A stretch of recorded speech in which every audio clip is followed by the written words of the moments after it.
Гүлнұр ханым не береді, не сыйлайды? Сол кісіге ұнаған менің таңдауым емес, ол кісінің таңдаған көйлегін сыйлыққа беремін. Екінші балам ол енді өмірдің тіпті уақытын ерте келді. 6,5 айлық болып, ата әженің тәрбиесін, ауылдың тәрбиесін көрген бала, ол ешқашан да жаман болмайды. Енді 4 ота жасалды ғой қазір осы жасқа дейін.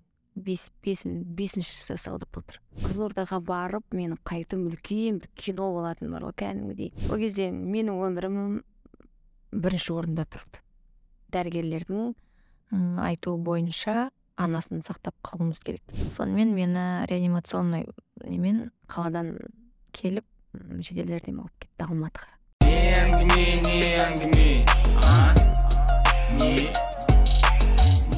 Сәлем достар, бұл Мамский әңгіме подкасты. Аналық өмір жайлы подкаст. Сіздер бізге жазылдыңыздар ма? Егер жазылмаған болсаңыздар, міндетті түрде жазылыңыздар. Өтініш, өйткені біздің мақсатымыз серебряная кнопочка және сіздің көмегіңіз бізге өте қатты қажет. Ал біздің бүгінгі қонағымыз әнші, тележүргізуші, Қазақстанның еңбек сіңірген қайраткері Гүлнұр Оразымбетова. Қалайсыз? күшті бәрі. Жеттіңіз бе айту? Жеттім, аман есен. Мен негізі осының алдында Гүлнұрмен подкаст жазам деп ойладым, бірақ болмай қалды. Біз бүгін Астанадамыз, подкаст студиямыз бөлек, Қуаттың үйіндеміз. Қуат, hello. Гүлнұр, қал жағдай? Жақсы ма? Бәрі жақсы, тамаша. Бәрі тамаша. Қазір ғана жолдан түстімді, бірден осында студияға келдім. Осы жол енді болмай қалса кетіп қалады. Өткеннен үшін кешірім сұраймын. Бәрі жақсы. Және бүгін Гүлнұр ханым керемет сыйлық сыйлайды. Ал қандай сыйлық сыйлайтынын кейінірек білесіздер. Гүлнұр, сіздің сырым Нұранбек деген екі ұлыңыз бар. Құдайға шүкір, біреу 21-де, екіншісі 14-те. 22-ге толады, 15-ге толады. Қараңыздаршы, қандай жап-жас қыздай болып отыр. Қалай ол? Қалай? Рахмет. Это вообще реально деп? Енді сахнада жүргеннен кейін меніңше көбінесе шығармашылыққа жақын қыздар, келіншектер, сахнадағы өмірі творчествосымен қоса әдемілігі, стилі жағынан меніңше қазір уақытта өзін жақсы көрген, өзінің тыңдармандарын, көрермендерін жақсы көрген шығармашылық адамның әрқайсысы өзіне бір жауапкершілікпен қарайды деп білемін. Себебі барлығы бар, Құдайға шүкір, тек уақыттап жалқауланбай, ерінбе, өзіңмен айналыс, өзіңмен жұмыс істе, әрине бірінші өзіңді сүй. Тамаша. Соның нәтижесі деп ойлаймын. Енді қазір ұлдарың үлкен, Құдайға шүкір. Қазір достарың сияқты емес пе? Мен достарым сияқты, тіпті кейде бар ғой, болады мынадай жағдайлар, ұлдармен дүкенге шығасың, анда-мында жұмыстармен шығасың деген сияқты. Оның үстіне мен көлік жүргізбеймін. Сол ұлдар әрі-бері тасып жүреді, үлкенім. Сол кезде, дүкенге барған кезде әсіресе болады ғой, енді қанша дегенмен қазір нағыз бір әдемі бозбала уақыты ғой, әсіресе үлкен балам. Дүкендерге барған кезде сатушы қыздар, консультант қыздар, әдемі жас қыздар болса, солардың көзіне келіп, мама дейді. Сол кезде ана қыздар бүйтіп алдында былай қарап тұрады да, мама деген кезде тіпті әсіресе сырымға деген внимание вообще басқа болады. Айтамын, сен не үшін айтып жатсың олай деп, енді қарасын деп дейді ғой. Сол сияқты енді былайынша сырласып, әңгімелерімізді ешқандай жасырмаймыз. Барлық ойын, мақсаттарын, жұмыстарын, жалпы өмірінде болып жатқан кейбір жағдайлар барлығымен бөліседі. Бірінен біздің балалық шағым тіпті басқаша болды ғой. Әке-шешемізге, әсіресе анамызға да қанша дегенмен ол түсініп тұрса да, сұраса да айтуға ұялатын едік. Ішінде бәрі ішімізде қалады. Соның барлығы енді қазіргі заманның балалары тіпті басқа, сондықтан да ол жағынан ешқандай бір былай субординация сақталмайды бізде. Бірақ енді ата-анаға деген әрбір баланың өзінің бір құрметі ол міндетті түрде болады ғой, сыйластығы, бірақ біз әңгімелескенде, сырласқанда ол барлығын айтады. Ойында не бар, барлығын айтады. Сол кезде ойлаймын, енді анасымын, бір жағынан сырласымын деп ұлдарына. Керемет. Күшті, кейде өзің қарап отырып соларға ойлаймын, саған қазіргі заман балалар қандай деп ше. Мүлдем бөлек. Білімі бар, енді білім жағынан келгенде екеуі де өте жақсы, өздерінің мысалы таңдаған мамандықтары бойынша олар үлкен жасырым енді мемлекет международный бизнес академия қалай соны бітіріп жатыр биыл. Енді IELTS-ын тапсырып құдай қаласа шетелге кетемін деп жатыр, 2 жыл магистратура оқып келемін деп. Енді білмеймін, жоспарлар көп, проектлар дейді, анау дейді, мынау дейді. Ал екеуі де былай есеп қисапқа жақын болғанмен творчестводан алыс емес. Сырым фортепианода ойнайды, енді өзі үшін жүрген ортасында былай жігіттің сымбаттылығы, ақылдылығы, біліммен қоса жаңағыдай творчествоға жақын болса, оларға деген көзқарас, адамдардың вниманиесі вообще басқа болады ғой. Сондықтан да фортепианода оқып алды, ол өзі барып ізденіп мұғалім тауып. Ал кішкентайым деп қоймын, үлкен жігіт ол бойы 1,83. Менен білмеймін, былай қарап тұрасың. Ол домбыра аспабында шебер ойнайды, үлкен концерттерге шығып жүр. Отырар сазы, үлкен Нұрсат Лендиевтің кезіндегі оркестр, қызы басқарады ғой, Дінзұқра. Сонда жақында ғана солировать етті, Архиса күйін, атасы сияқты. Сол енді болашақта үлкен сахналарға шыққысы келеді, көреміз. Сіз қолдайсыз ғой? Әрине қолдаймын, себебі ол талант деген нәрсені тұншықтыруға болмайды. Кезінде мысалы менің өзім әке-шешемнің туыстары бар, ағалары бар, қайнағалары бар деген сияқты, ата-әжелері бар деген сияқты, олардың айтқанынан шыға алмай, әнші қылма, шығармашылыққа жақын қылма, оның үстіне қыз бала деп әбден тұншықтырып, мен деген ең бірінші 9 сыныпты бітіргеннен кейін мен педагогикалық колледждің бастауыш сынып мұғалімі мамандығына түстім ғой. Мен негізі музыкалық сауатымды сол кезден бірінші кезден бастап ашқым келіп музыкалық білім алғым келген, бірақ солай тұншықтырып, бірақ ең басты ішімде мынандай өзімнің ойым болды, енді арам ой емес ол. Негізі өзім мақсатыма жету жолындағы өзімнің ішкі былай жасырын ұстаған ойым ғой. Ең бастысы ауылдан қала шығып алайын, ортаға түсейін, сосын ары қарай өзімнің творчествомды дамытамын деген. Сол мақсатпен айтқан оқуларына түстім. Бірақ бәрібір шығармашылық адам болып шыға келдім ғой, тоқтамай жұмыс істеп, әнімді айтып. Сол айналып келдім деш. Сіз 24 жасыңызда алғашқы ұлыңызды босандыңыз, сол кезде қалай болды? Енді қазір мысалы үшін кітаптар бар, көптеген ютубта видеолар бар, бәрін түсініп біліп алуға болады. Ал сол кезде қиын болған жоқ па? Дегенмен күйеуіңіз мемлекеттік қызметте жұмыс істейді, ол қаншалықты сізге көмектесіп жүрді? Енді ол кезде 24 жас деген меніңше ол аз жас емес. Қазіргі уақытта енді жастар қатты еркелейді ма, білмеймін, енді көп вниманиені қажет етеді ма. Мен өз басым ондай адам емеспін, себебі осындай шешім қабылдағаннан кейін, бала өмірге келетін болғаннан кейін, оған жауапты мен өзім ғой, себебі ол бала менің ішімде дамып жатыр, сондықтан да мен жан-жақтан көмек іздеп, мынаның вниманиесі керек, мынаның көмегі қажет деген менде ешқандай ой болған жоқ. Ең бастысы аман-есен баланы өмірге алып келу, дені сау баланы өмірге алып келу керек болды. Сондықтан да аса бір қатты енді білмеймін, ондай дүниені қажет еткен жоқпын. Көп кітапта қараған жоқпын, іздеген де жоқпын. Кім көмектесті? Мен өзіме өзім көмектестім. Мен айтып тұрмын ғой, 9 сыныпта өзім жаңағыдай алдыма мақсат қойып, соның жету жолында әйтеуір бір уақыт таптым ғой мен. Сол сияқты баламды өмірге алып келетін сәтте де мен ауырсам да, қиналсам да, жаңағы неше түрлі алғаш рет ана тану оңай емес қой. Сондықтан да бір қиындықтарын былай болу керек екен дегенді бір қатты ойланғым келген жоқ, ішіне кіргім келген жоқ. Не болады, сол болады деп ойладым. Оның ішіне кіріп бәрін зерттей берсің бар ғой, күтіп отырасың. Қазір былай болады, қазір былай болады. Оның қажеті жоқ. Ал алғашқы ұлыңызды жоспарладыңыз ба? Жоспарладым.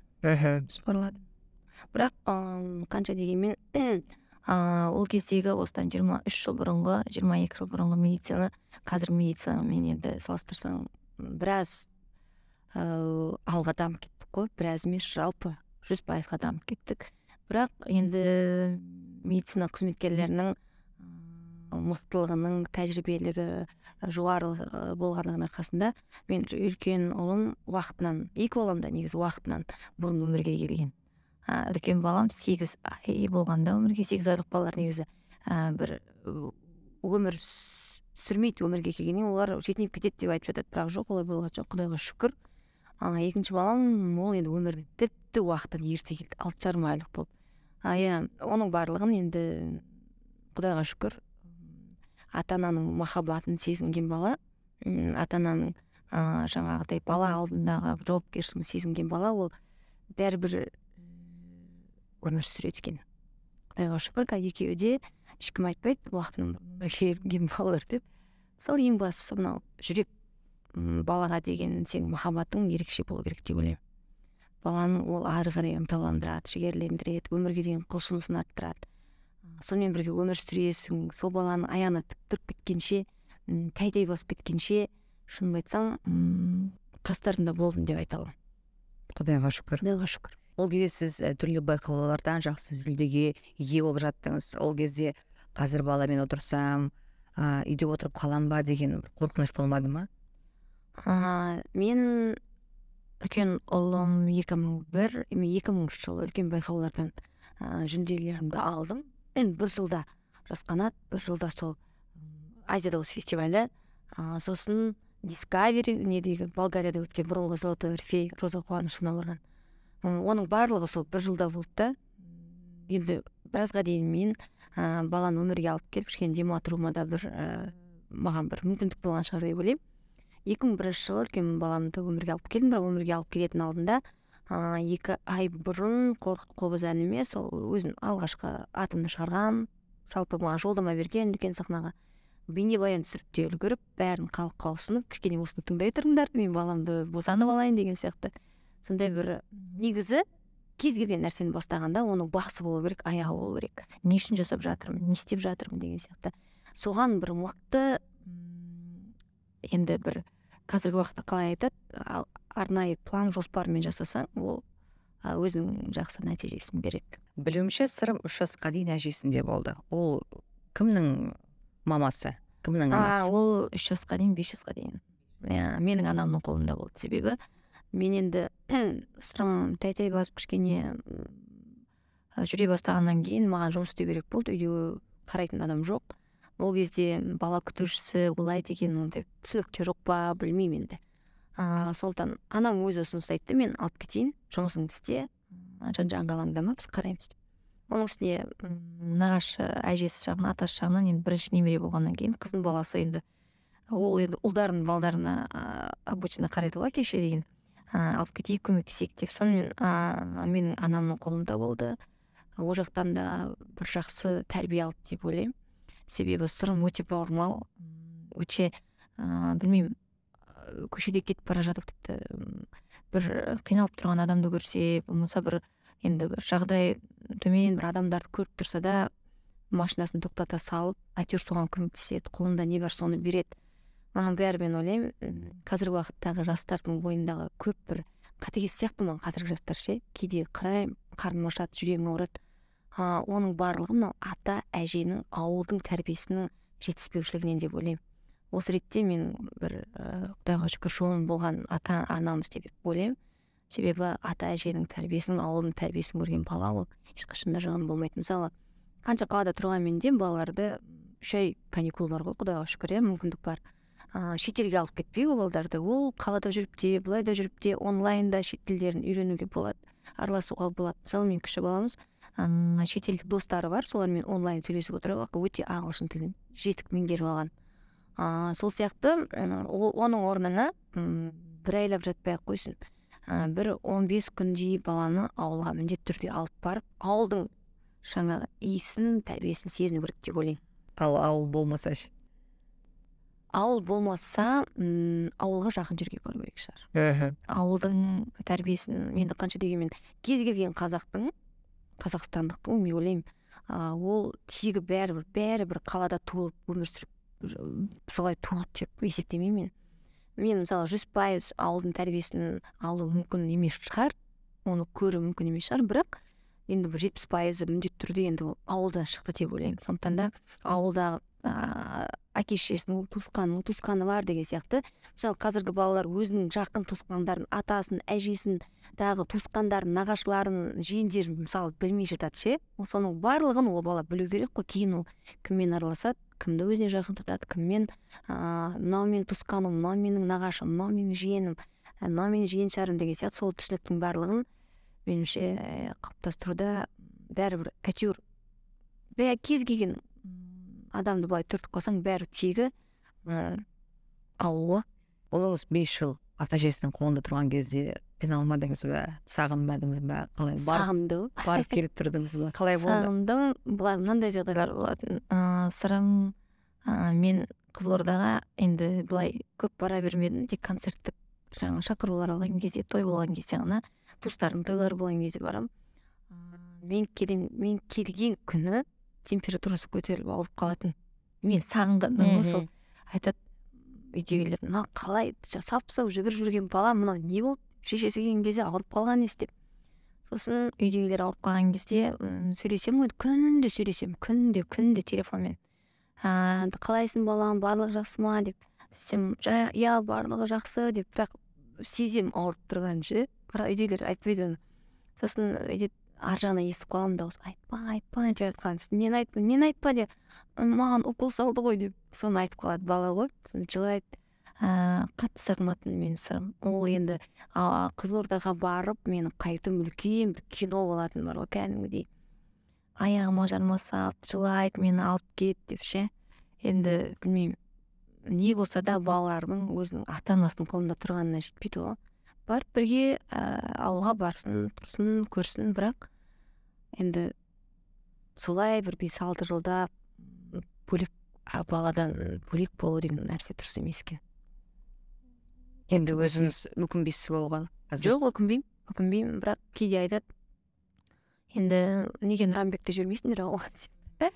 Нұранбек енді былай қонақ болып барады, келеді, енді ол қанша дегенмен былай сол кезде қалай сағынғанымды білсең ғой деген сияқты. Сондықтан да шығар, енді көп ата-ананың, мысалы, әкесімен басқаша сөйлеседі. Мысалы, анам мынау проблемасын айтпайды деген сияқты, еркекше сөйлеседі ғой енді, былай айтқанда.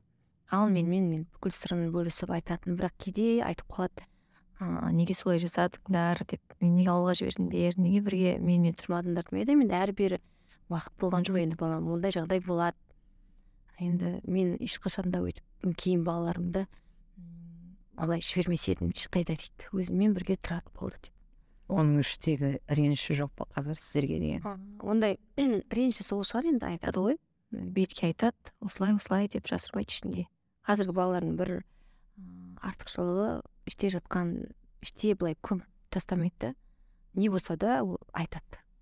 Сосын тіпті мынандай жағдайлар болады. Мен қалаға келген кезде, енді жұмыс барысымен 2 қаладамын, Алматы мен Астанада. Семьям Алматыда тұрады, өзім жұмыс барысымен Астанада, 2-3 күн сайын 2 қаланың ортасында былай. Сосын айтам, аяқ астынан біздің творчестволық адамдардың жұмысы аяқ астынан шығады ғой. Мысалы, анда бару керек, ой, мынандай болып қалды деген, мысалы, съемкаға бүгін болмай қалды, ертең болады деген сияқты. Сол кезде айтады, мама, маған прямо андай четко айтшы графигіңді дейді. Себебі мен өзімде жұмыстарым бар пландаған. Аяқ астынан сен маған келе қал, ана жаққа апара қал деген нәрсе болмайды. Сосын келем, жоспарың қандай? Мама дейді, бүгінге, болмаса ертеңге. Мен қай кезде керек? Сондай график үйреніп алып, келем, заранее айтам. Осылай келе жатырмын, мен анда сағатта ында бармын, мында сағатта мында барым керек деп. Сол сияқты сонысы ұнайды.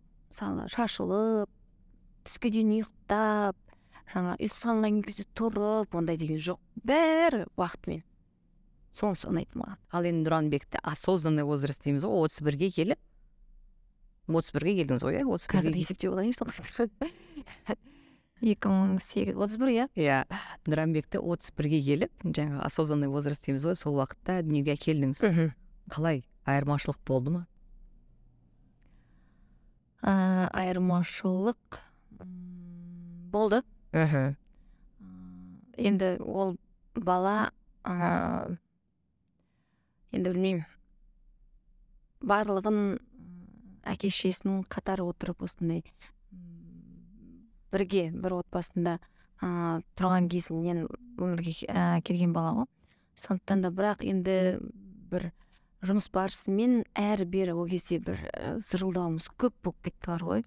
Ол кезде жолдасым жұмыс барысымен Талдықорғанға ауысты. Тұратын үйіміз Алматыда, 2 қаланың ортасында апта сайын машинамен зыр ол кезде жол жаман, екі ортаң. Содан ба деп ойлаймын, өзінің мерзімінен бұрын кетіп өмірге. Ол кезде менің өмірім бірінші орында тұрды. Дәрігерлердің айтуы бойынша анасын сақтап қалуымыз керек деген сияқты. Себебі өте қатты ауыр жүрді менде. Баланы көтерген уақытым өте ауыр болды. Несімен ауыр болды? Ауруханадан шықпадым. Апта сайын ауруханада жататын. Сонда не болды? Сол енді әйелдің жүктілігі кезіндегі болатын қиыншылықтар ғой. Токсикоз. Токсикоз бар, балаға іште судың жетіспеушілігі бар. Жалпы баланың іште дамып жатқан уақытындағы проблемалар. Ол неліктен болды? Мен ойлаймын, сол жүрістің көптігінен болған шығар деп ойлаймын. Оның үстіне қатты сол баланы өмірге алып келдім мен. Аман сау дүниеге келсе екен деген ойлар қатты мазалайтын бар ғой. Бірақ енді сөйтіп ойлай бергеннен кейін бада ойлаймын сондай болған шығар деп ше. Кішкентай нәрседен қорқып тұратын, біреу түшкіріп қалса, біреу пысқырып қалса, біреу жөтелсе, солардан қашып жүретін бар ғой. Қашып жүрем, бірақ өзім жөтелем ғой. Сондай бір салқын тиіп, жаңағыдай тұмаумен сондай көп ауырдым. Әшейінде ауырмайтын адам. Соның салдары деп ойлаймын, іштегі балаға ол бәрібір әсер етті ғой. Сонымен өзім больницадан шықтым. Шыққан күні түнде қайтадан больницаға түстім ғой. Сонымен мені реанимационный немен қаладан келіп жедел жәрдем алып кетті Алматыға. Екі ортада, Талдықорған мен Алматы екі ортасында мен ойладым өлетін шығармын деп. Себебі давление түспейді. Енді қиын жағдай болды. Бірақ аман есен больницаға жеттім. Барлық алғашқы көмек жасалды. Бірақ бәрібір дәрігерлер шешім қабылдады. Бір апта жатқаннан кейін ешқандай ем қабылдай алмадым. Қабылдамайды организм. Сонымен айтты, болмайды, ота жасауым керек. Анасынан алып қалуым керек, әйтпесе болмайды. Шешім қабылдаңыздар. Мен болды, мен анасын алып қалайық деген сондай шешіммен олар ота жасады. Бірақ бала себебі 6,5 айлық қой, әлі 7 айда болмаған. 6 айдан енді асқан. Бірақ бала аман есен өмірге келді, бірақ өте көп уақыт ауруханада жаттық. Бала өмірге келгеннен кейін де. Мен де шынын айтсам, адам болып былай жалпы бүкіл ағзасының толық қалыптасып, өкпесі бар, енді бірінші өкпе дұрыс болу керек. Жүрегі бар, жалпы қан айналысы бар. Жалпы баланың дамуы үшін ары қарай біз тағы да 1 жылдай больницада болдық. Сол кезде недоношенный балалар жататын бөлмеде тығылып, медбикелерге жаңа кәмпит беріп, енді қолымда не бар соны беріп балама кіретін ішіне қарай. Кіріп, сүтті зонт дейді мында аузына трубочкамен салып қояды. Сонымен бүйтіп жаймен әңгімелесіп отырып, баламды сүтін беретін. Бетіне қарап отырып әңгіме айтып. Сол тышқан жылы өмірге келген ғой. Тышқан жылы 2008 недоношенный балалар өте көп туылды. Өте көп. Сол жылғы статистика бойынша ең көп өмірге келген недоношенный балалар сол жылы болды 2008-те. Бір бөлме деген толып жатыр балаларға, барлығы аппаратта жатыр. Енді оның барлығын анасы кіре бермейді ғой, енді мен жайлап әйтеуір ретін тауып балама кіріп сөйлесіп отыратын. Сосын енді білмеймін, Алла тағаладан күндіз-түні сосын ұйықтамайтын азанға дейін. Қазір аузынан зонт түсіп қалса, аппарат былай түсіп қалса, қазір сосын мынаны тілейтін. Енді желтоқсан айы ғой, желтоқсан айында өмірге келген. Свет өшіп қалмаса екен. Свет өшіп бітті ғой. Бүкіл аппараттың бәрі өшеді. Өкпе барлығы ауа қайдан келеді? Себебі оның бәрі аппаратта жатты. Білмеймін, енді өте қиын уақыттар, оның барлығын қазір шынымды айтсам, былай есіңе алған кезде, ойланған кезде, оны былай көңілің босамай, жай бірақ еске солай болып еді деу мүмкін емес. Әрине. Сондықтан да кейде былай өзіне қалжыңдап айтып жатамыз ғой. мынау кәдімгі су ішетін бөтелке бар ғой, мына 0,5 жарты литрлік. Осының ішінде сенің басың, құлағың, көзің, аяғың бәрі осы жерде болған деп, сондай ғана болдың деп бар болған. Сондықтан енді қазір құдайға шүкір сол кезде мен барлығынан бас тарттым. Мен сахна, творчество, тек осы бала аман есен осы ауруханадан шықсақ екен деп ше, кәдімгі бала болып дамып осы жерден аман есен кетсек екен деп ше. Сөйтіп мен балам ауруханадан шыққаннан кейін де мен 4 жылда үйде отырдым ғой, сол балама қарап. Оның үстіне аяғында проблема болды, аяғында проблемасымен толды. Ол проблемасы ой айтатын жоқ енді. Сол кезде аяғының проблемасынан мен анандай кішкене бала болып 1 жасқа келіп, жаңағыдай қалыптасқан кезде андай әдемі аяқ киімдер алып бергім келетін ше. Енді ақшаларымды жинап, жаңағыдай қаржыларымды қымбат, Dolce Gabbana солар кішкентай мынандай кроссовки ең кішкентайын беріп өтейін да, басқа жоқ. Үлкен ғой, ең кішкентай размерім өзі қанша еді. Білмей әйтеуір ең кішкентайының өзін алып аяғына кигіземін, оның өзі үлкен болып тұрады да аяғына. Бірақ ондай аяқ киім киюге болмайды бізге.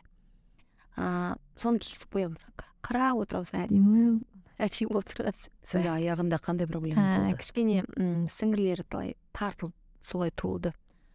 Оған енді айтты, кейін көп ота жасалу керек деп. Енді 4 ота жасалды ғой қазір осы жасқа дейін. 5-ші жасалды былтыр. Құдайға шүкір қазір дұрыс медициналық жаңағы дұрыс медиктарға біз жолығып, сол дұрыс жаңағыдай ем қабылдаған арқасында, ота жасалған арқасында, құдайға шүкір қазір бәрі жақсы. Бірақ әлі біз арнайы тапсырыспен аяқ киімдер аламыз, тіктіреміз, себебі әлі сүйектері послеоперационный өзінің уақыты бар ғой, реабилитация, біз соңына дейін тыңдап, оның бәрін сақтап, сонымен келе жатырмыз. Қазір 15-ке толады. Нұранбек жақында анандай қызық жағдай болды. Үлкен оркестрмен Рұқсат Лендиевтің туған күніне жыл сайын концерт өтеді отырар сазымен. Соған оркестрін орындап шықты ол үлкен оркестрмен. Бұрын енді алдында 4-ші сыныпта шыққан сол оркестрмен. Ол кезде қасында тағы бір ұстазымен шықты. Осы жолы жалғыз өзі шықты. Сол кезде енді кроссовкені мынау алып енді ең бас аяғының ыңғайлы болсын деп шығара беретінбіз сахнаға, костюм шалбармен. Осы жолы енді смокинг сондай кисін деп, сонымен аяғына туфли алу керек. Сонымен бардық магазинге, күшті аяғына енді жақсы аяқ киім алдым. Сосын айтып, саған үйге келгеннен бірінші рет 15 жасқа келіп, бірінші рет осындай нормальный туфли киіп тұрмын ғой дейді. Жаман жүрегім ауырып мен деген. Бетім бұл басы, енді осындай аяқ киім киесің.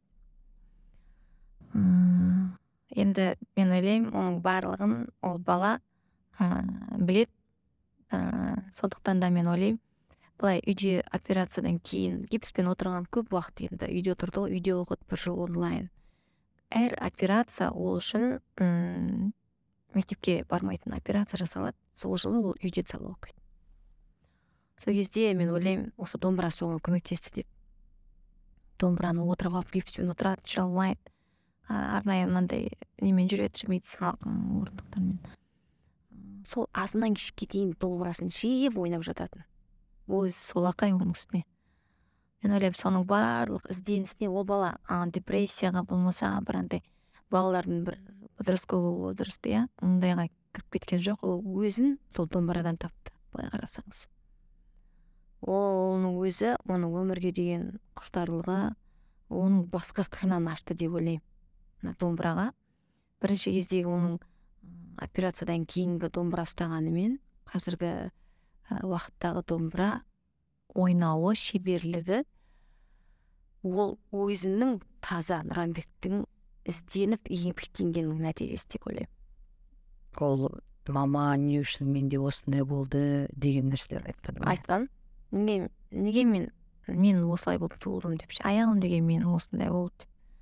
Енді біз оны барынша түсіндіруге тырыстық. Себебі сен ерекше боласың деп, сен талантсың деп. талантты адамдарда өз алла тағала солай бір сынақ береді. Сен егер бәрі сенде күшті болғанда мүмкін сен мындай керемет домбырашы болмайтын ба едің деген сияқты. Әйтеуір кез келген нәрсенің былай қиын күрделі жағын емес, жеңіл басқа адамдарда, мысалы оны көрген адамдар, оны білген адамдар, мысалы осы әңгімені тыңдап отырған талай сондай проблемасы бар адамдар болса, мен ойлаймын, баланы басқа қырынан ашылуға ол мүмкіндік деп. Сондықтан шүкір. Ал мінезі қандай? Мінезі күшті. Мінезі деген айтайын ба, ол өзінің жасынан тіпті алға біраз уақыт дамып кеткен бала. Сонда қалай? Кейде отырып логикасы өте енді ерекше дамып кеткен. Кейде қойған сұрақтарына, айтқан әңгімелеріне қарап ұялып қаласың, неге мен осыны білмеймін деген сияқты.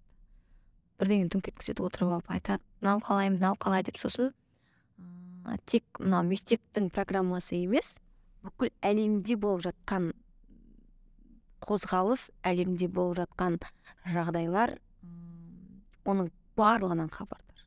Бәрін біледі. Тұйық болып кеткен жоқ. Тұйық болып кеткен жоқ. Жоқ, тұйық болған жоқ. Ол кейде айтады, сендер неге әңгіме айтпайсыңдар деп. Неге сөйлеспейсіңдер, неге сөйлеспейміз, ішім пысады, әңгіме айтайықшы дейді. Сосын әкесімен прогулкаға шығады, анда мындай көп үйде болмаған кезде екеуі бірге фитнесқа барады, бірге жүреді көбінесе. Менен сұрайды, мама, мен қандай тақырып қозғалсам болады бүгін деп. Бәрін айттық біз дейді. Енді не сұрасам болады, нені қозғалсам болады. Біз өткенде соңғы сондай бір сұрақ қойған кезде айттым, сырым қазір университетті бітіріп жатыр. Енді анда жоспарлары бар. Сен 15-тесің. Қазірден бастап сен болашақта кім болатыныңды, қандай мамандық таңдайтыныңды, неге икемің бар, не қолыңнан келеді, сол тақырыпты қозға дедім әкеңмен.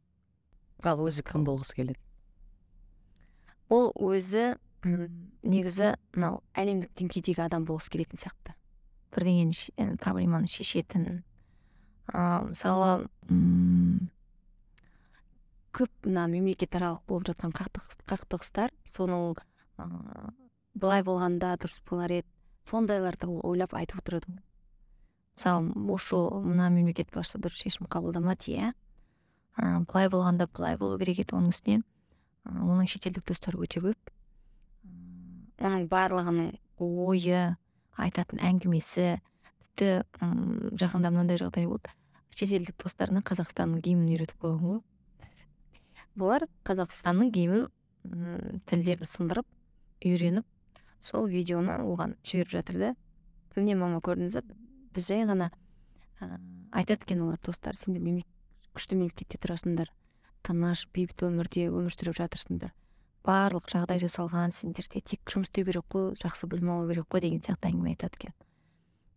Мен де сондай мемлекетте тұрғанымда ғой деген, сондай ой айтатын достар да бар екен. Сол гимнді айтып, кәдімгідей мен айттым, жай ғана бос әңгіме емес, демек олар біраз нәрсені былай талқылайтын сияқты. Болашақта ол достарының кім болғысы келетіні, достарының отбасы, достарының жаңағыдай білмеймін енді не қалайтыны, мақсаты, соның барлығын әңгімелесетін сияқты. Менде кейде мен ойлаймын, сен жай ғана ойын ойнап отырсың, не істеп отырсың деп. Жоқ, ойын емес екен. Енді осымен бітті ме, әлі тағы бола ма? Тағы біреу жоспарда бар. 16 жасында. Енді оған дейін біз ол отаға жеткізгіміз келіп тұрған жоқ, себебі қазір арнайы мамандармен небір жаттығу түрлері дұрыс. Соның барлығымен айналысып жатыр. Қазір мүмкін ол отаның қажеттілігі де болмайтын шығар. Құдайға шүкір. Иә, болмай қойса екен деп. Әрине. Солай тілеймін. Мен де тілекшімін. Оңай емес, себебі әр отаның өзінің қалдыратын баланың денсаулығына бір зиянды жақтары бар ғой. Кейде бір қатты ашуға шақырып кетеді, оның бәрі андай көп наркоз алғаннан деп айтады. Бірақ енді болмай қойса екен деп тілеп отырмыз енді. Жаман емес, қазір жақсы. Құдайға шүкір. Енді екі балаңыздың арасында 6 жас. Иә, аралары 6 жас. жеті 2001-2008. иә енді 7 жылдың ішінде неге аралары 7 жыл деймін да, оның алдында енді кейде енді қазір бірінен кейін бірін тауып жатады адамдар деген сияқты әйелдер, құдайға шүкір. Неге 7 жыл салдыңыз араға? Әлде болмады ма? Негізі Көтере алмадыңыздар ма? Негізі баланы бар ғой, кәдімгідей жоспарлап алып келу керек өмірге. Дұрыс жоспарлау керек деп ойлаймын. Сондықтан да солай бұйырған шығар. Бірақ мен енді ол кездерде бір қатты жұмыс жасап кеттім. Сырымды өмірге 2001-де алып келдім. Мен 2002-де жұмысқа шығып кеттім қайтадан. Себебі алдындағы үлкен байқауларым, одан кейін Алматы қаласындағы үлкен мемлекеттік Қазақконцерт орталығы мен жұмысқа шақырды. Келіп бір жыл ғана жұмыс істеп қайтадан жұмыстан декретныйда отырып қалу деген дұрыс емес нәрсе. Нағыз жұмыс істейтін уақытым болды ол. Сондықтан да мен жұмысқа арнадым уақытын. Жоспарламадыңыз? Жоспарлаған жоқпын, тек жұмыс істедім. Себебі білесіз бе, ол кезде ол Қазақконцертте Роза Бағланова жұмыс істеген. Роза Рымбаева, Мақпал Жүнісова, бүкіл нағыз қазақтың өнерінің қаймақтар жұмыс істеді. Ол ортадан мен қалай шығып кетуім керек, мен жұмыс істеуім керек. Бастапқы менің арманым осы болды ғой деп. Сондықтан да мен ол бала жоспарлау дегенді мен ойымда болған жоқ, тек жұмыс істедім. Бірақ 6 жылдан кейін жоспарладыңыз? Иә, бәрі реттеліп, орнына келгеннен кейін жоспарлап өмірге алып келдім. Енді биыл негізі отбасын құрғаныңызға 26 жыл болады биыл. Иә. Құдайға шүкір. Сіз 20-ңызда тұрмысқа шықтыңыз. Міне осы 26 жылдың ішінде не өзгерді? Әрине көп нәрсе өзгерді, бірақ ара қатынаста не өзгерді күйеуіңізбен? Негізі бұл жерде жас айырмашылығы үлкен әсер етеді. Себебі қанша дегенмен арамыз біраз жас, сондықтан да мен ойлаймын, бір-біріңе деген сыйластық, құрмет ол барлығы бірінші күнде қалай болды, дәл солай. Сол құрмет, сол сыйластық. Одан артық асып бірдеңе өзгерді, мынаны бүйтіп тастадық, мынаны сөйтіп тастадық, болмаса арамызда осындай жағдайлар болды деген ондай былай айтып ауыз толтырып айтатын ондай ештеңе жоқ. Себебі біздің отбасымызда ол тәртіп, ол кісінің айтқаны болады болды. Сен шығармашылығың үйге кірген кезде есіктің сыртында қалады болды. Үйге келесің, әйелсің болды. Тамақ пісіресіз? Иә. Үй жинайсыз, балаларға қарайсыз. Кейде менің достарым хабарласып қалған кезде таң қалып жататын, үй жинап жатырмын, сосын хабарласайық, мен ыдыс жуып жатырмын. Соның бәрін мен өзім жасаймын. Қазіргі уақытта мен енді қатты жұмыс басты болған кейін балалар үлкен, бәрі өзінің тамағын өзі ысытып жей алады. Сондықтан да мен қазір үйге тамақ істейтін адам бар үйде, үйдің жағдайын жасайтын адам бар, үлкен кісі. Ал былай үйге келген кезде бәрін өзім жасаймын. Шаршап тұрсам да өзім жасаймын бәрін. Енді жаңағы сұраған себебім, енді қазіргі кезде бәріміз біліп жатамыз, 3 жылдық кризис бар, 7 жылдық кризис бар. Сол кризистер болды ма сіздерде? Қалай өттіңіз? Түсінбеймін, 3 жылдық, 7 жылдық кризис деген бізден алыс болған жоқ. Бізде ондай болған жоқ. Меніңше ондай жағдайлар мынау өзінің енді білмеймін, қатарына өзінің көзімен жасты ары кетсе бір 5-6 жас деген сияқты сондай адамдардың арасында болатын шығар, мүмкін болып жатқан шығар. Ал бізде тәртіп бірінші күннен кейін бастап болғаннан кейін ол кризисқа кіретін, шилап жататын, ойбай деп депрессияға түсетін бізде ондай. Мен ондайға кіргім келсе де мен кіре алмаймын. Ондай жоқ еді. Ондай жоқ. Кіріп, сен жылайсың ба, не қыласың ба? Ол ешкімді не волнует ба? Не болса да ішімде. Ал енді не волнует болғанда енді эмоцияңызды іштегі айтасыз ғой күйеуіңізге? Эмоция болғанда былай қатты бір эмоциямды айтып, әңгімемді айтпаймын мен. Себебі сондай тәртіп. Мен эмоциямды іштегі болып жатқан дүниенің барлығы ол менің әндеріммен шығамын. өйткені біз енді творчестводамыз ғой, деп жүрегіміз қиналып, мына жерде уайымдап, мына жерде бүйтіп қуанып. Білесің ба, Айнура, бұл деген менде әндерімде шығады деймін, айтып тұрмын ғой. Мен студияға барамын, жұмыс істеймін, болмаса үйдің полын жуып тастаймын, болмаса тамақ істеп тастаймын, болмаса тағы бірдеңе істеп тастаймын деген сияқты. Былай арада ренжіп тұр, мысалы өзімнің ойымды, мысалы мынау жағыңыз дұрыс емес сіздің, неге олай деген ондай жоқ бізде. Өсте жинап тұру оңай емес сияқты. Оңай емес, өте оңай емес. Мен енді өз басым күйеуіме айта алмасам да, кейде мысалы болады ғой, айтайын десең қазір скандал шығып кетеді. Не қыласың, сіз барасың да смс жазасың, мынандай қылып Күйеуіңе ма? күйеуіме зато іштегін шығарып тастайсың. Ұрыс та болмайды. Ол бір жағынан ол да дұрыс емес негізі, өйткені сен монологтасың негізінде. Бірақ дегенмен енді іштегімді айтушы қарап аламын, айтатынды айтамын. Оны айтқанда енді бетінен алып, сен мынандайсың деген әңгіме емес. Бұл жерде конструктивный диалог дейміз ғой, сол сияқты. Енді сізде қалай болады? Менде де сондай жағдайлар болған. Кәдімгідей блокнотты ала салып, жазып бәрін. Болмаса, өзіммен өзім сөйлесетін кездер болған. Қияли, оны бір күні қараймын, мынау дұрыс емес деп. Қай жаққа кетіп бара жатырмын? Болмайды былай деп.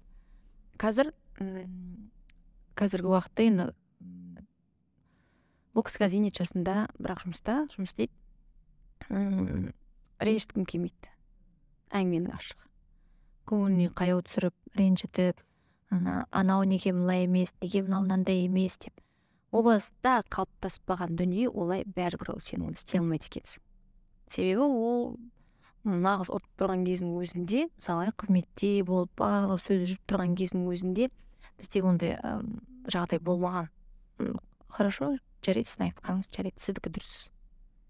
Дұрыс болмаса дегенмен жүре бердіңіз. Ол кісі меніңше ойлап біліп тұрады, сенің өзіңнің дұрыс емес екенше. Қанша дегенмен тәжірибелі адам ғой, талай өмірді көрген. Біліп тұрса да ол істемейді, андай мойындағысы келмейді. Мен айттым, болды, осылай болады. Тыңдасаң да тыңдамасаң да деген сияқты.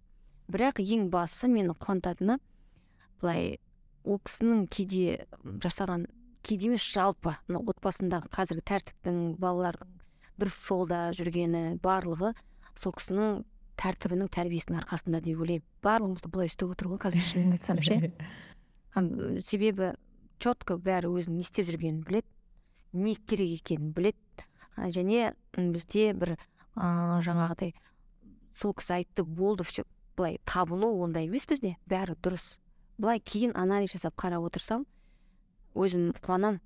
Мен сол кезде қарсы шығып, қарсы сөйлеп, мынау не деген, мынау дұрыс емес деген сияқты әңгімені айтпаған дұрыс болды. Себебі нәтиже көріп тұрмын одан жақсы. Ал кейде болады, ни за что сен күйесің. Мен дұрыс айтып тұрмын, бірақ сенікі дұрыс емес. Ондай сәтте үндемей қалам, болды. Көбінесе мен үндемеймін. Үндемей тыңдаймыз, ренжісем де ал балалар ондай емес, балалар айтады. Кейде мен былай отырып, үндемей тыңдап, деп осылай отырамын. Оны балалар, қазіргі балалар олай істемейді. Қалай, не ойлап тұр, ойында не бар, айтады, бетке болды. Ал әкелері қалай қабылдайды оны? Ой болған жоқ, кейде қабылдамайды. Сосын кейін ойланып, анализ жасап келгеннен кейін, балам, сен өткенде осылай дұрыс айтыпсың, дұрыс. Жарайды, солай болсын, солай жасайық. Оғанда мен ойлаймын, ондай өмірлік тәжірибесі бар, талай өмірді көрген, талай жыл қызметте болған адамдарды орта жолда сындыру оңай емес, ол сындыру да мүмкін емес. Біз оның да жолын тауып, ыңғайлап, жайлап, тілін тауып, икемдеп, жайлап солай өмір сүріп жатырмыз.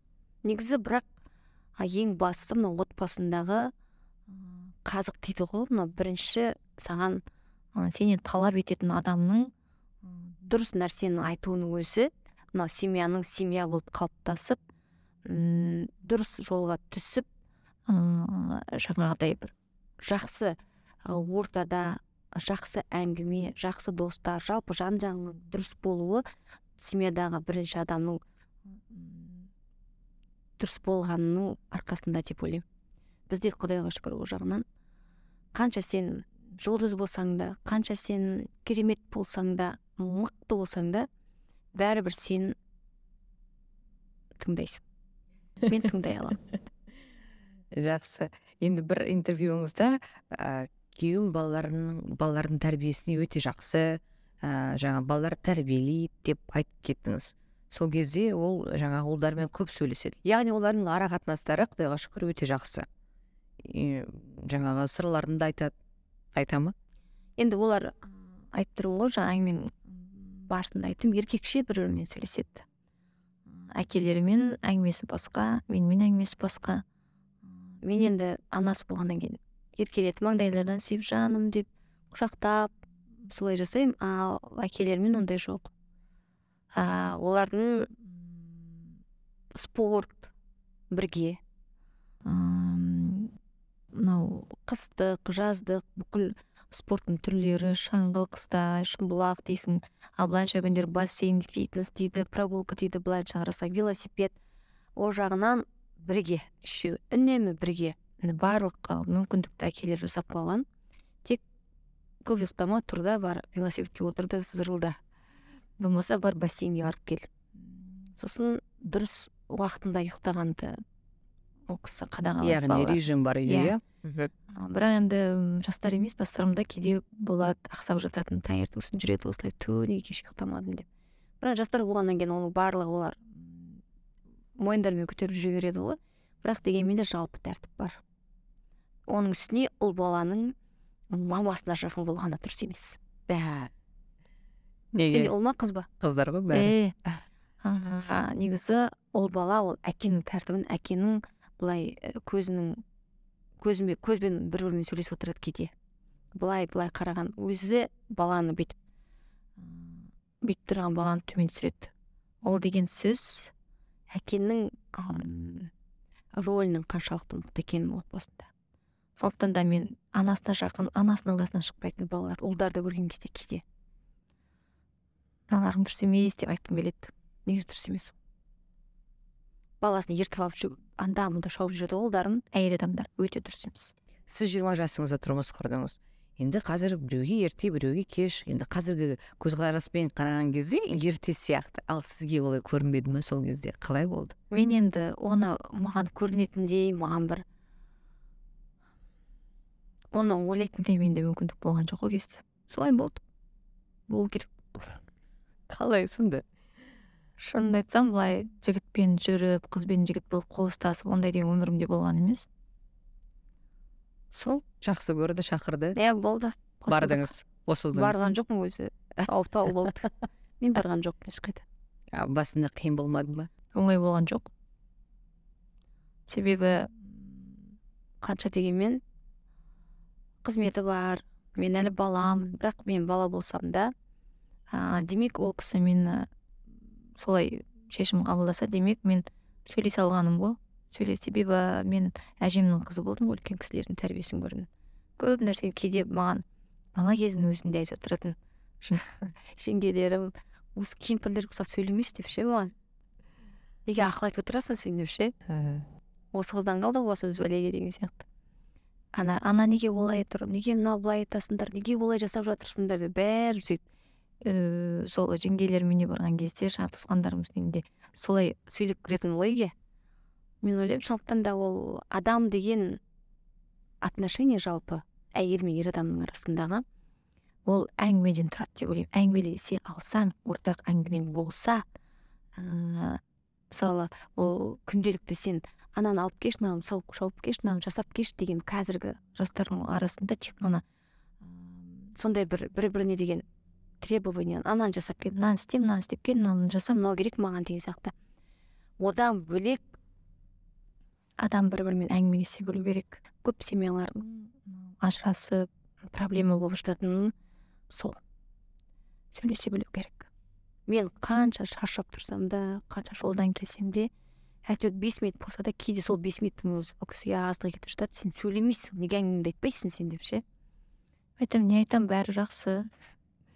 Сосын үйдегі жалпы жағдайлар, оның барлығын міндетті түрде былай әңгімелесіп отырмаса болмайды. Әркім өзінің дегенмен жүрсе болмайды ғой.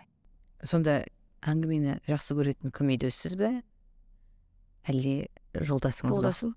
Маған салсам, мен кішкене болса ұйықтап алсам деп.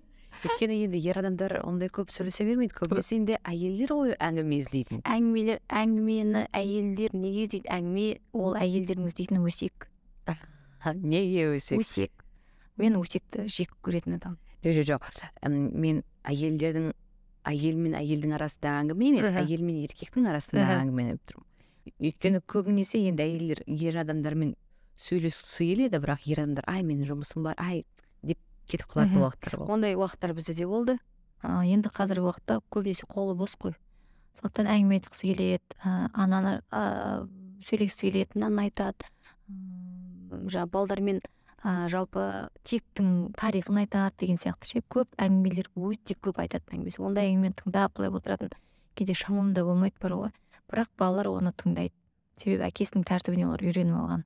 Ал әйелдің тарапынан не болуы мүмкін, қандай әңгіме болуы мүмкін? Айналып келгенде қазіргі уақыттағы айтылатын әңгіме тағы да сол күйеуінен сұрау ғой.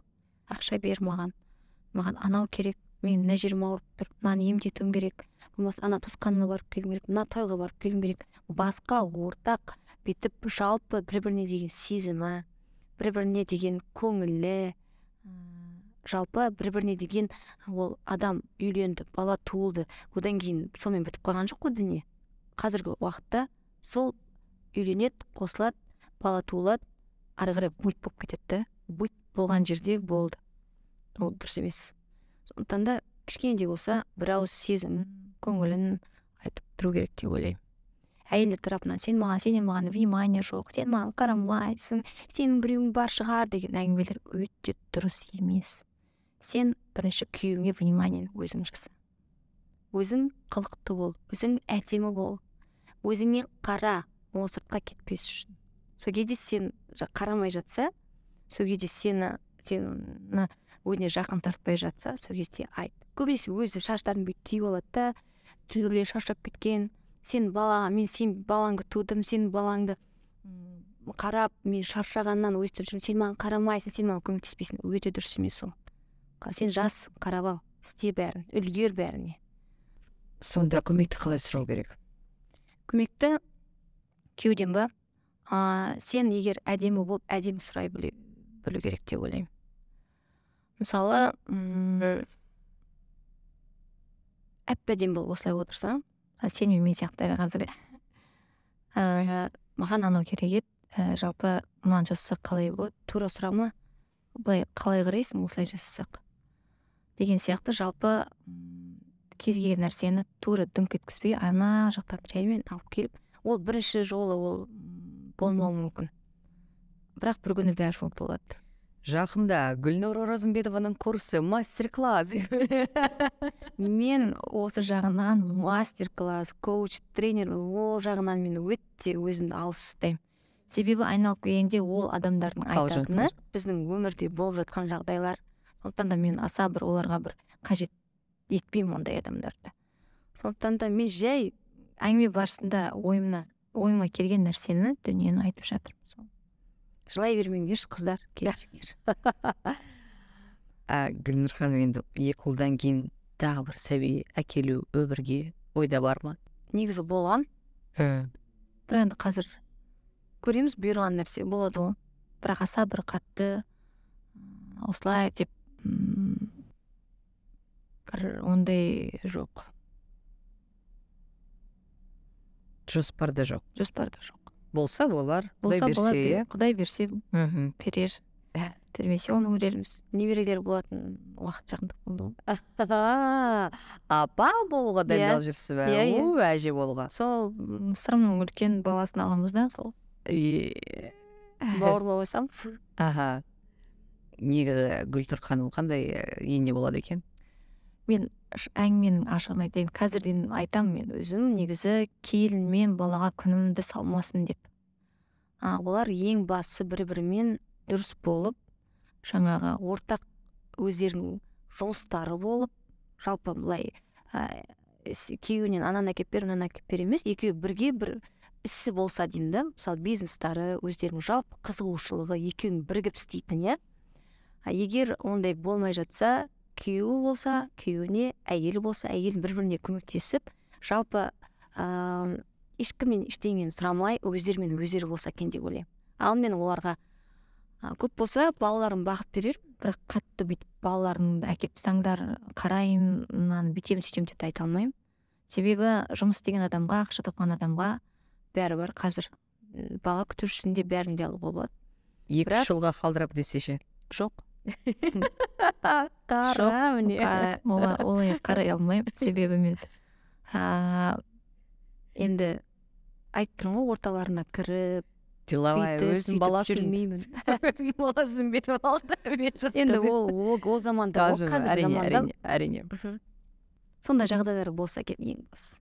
Барлығына былай ақысын төлей алатын жағдайлары болып, әдемі өмір сүрсе, маған ең бастысы сол жеткілікті балалар. 2 баланың да отбасына, келіндерге, ыдыс аяғына араласпайды. Міне, нағыз керемет енеш қалдарыңызда. Сондықтан да қазір енді бәрі таласатын шығар балалар ғой. Керемет, Гүлнар ханым, рахмет сізге. Жақсы әңгіме болды деп ойлаймын. Енді біз қонақтарымызды құр болып қайтармаймыз. Бізден сыйлар деп, иә, біз Арте компаниясымен осындай коллаборация жасаймыз. Ашыңыз, дәл осы жерде астыңмай жасап жүрейік. Ойбай, мынау не деген Кеткен жоқпын. Осы эмоцияны жақсы көре бар ғой. Қандай күшті. Әне, тамаша сурет. Енді Рахмет, Аймыр. сіз дала жолға шығасыз, сол кезде ойыңызды, тілектеріңізді, армандарыңызды жазып, жоғалды жай ғана мүмкін жоспарыңызды жазатын шығарсыз. Осының бәрі орындалсын. Біз тілекшіміз, барлығы жақсы болсын. Енді Гүлнар ханымнан сыйлық өзінің историясын, яғни тарихын, өзінің оқиғасын жазған әйелге ең жақсы оқиғаны енді өзіңіз таңдайсыз. Гүлнар ханым не береді? Не сыйлайды? Негізі бұл жерде жай ғана историясы емес, жалпы өмірінде күйеуге шыққанға дейін қандай адам болды, күйеуге шыққаннан кейін өмірінде не өзгерді, қандай қиындықтар болды, одан қалай шықты, болмаса әлде қиналып жүр ма, қандай көмек керек. Жалпы сол жағынан ештеңені жасырмай ашық жазған адамға өзімнің білесіздер, мен әрбір сахналық образымға үлкен жауапкершілікпен қарайтын әншімін. Сондықтан да өзімнің гардеробымнан сол кісіге ұнаған, менің таңдауым емес, ол кісінің таңдаған көйлегін сыйлыққа беремін. Мен қатысам бола ма? Болады. Керемет, шынымен де керемет сыйлық. Құрметті көрермендер, жазыңыздар, пікірлеріңізді қалдырыңыздар. Бізге міндетті түрде жазылыңыздар. Бүгінгі подкаст ұнаса, біз сіздерге ризамыз. Гүлнар ханым, сізге рахмет, уақыт бөліп келгеніңіз үшін рахмет. Барлығы жақсы болды деп ойлаймын.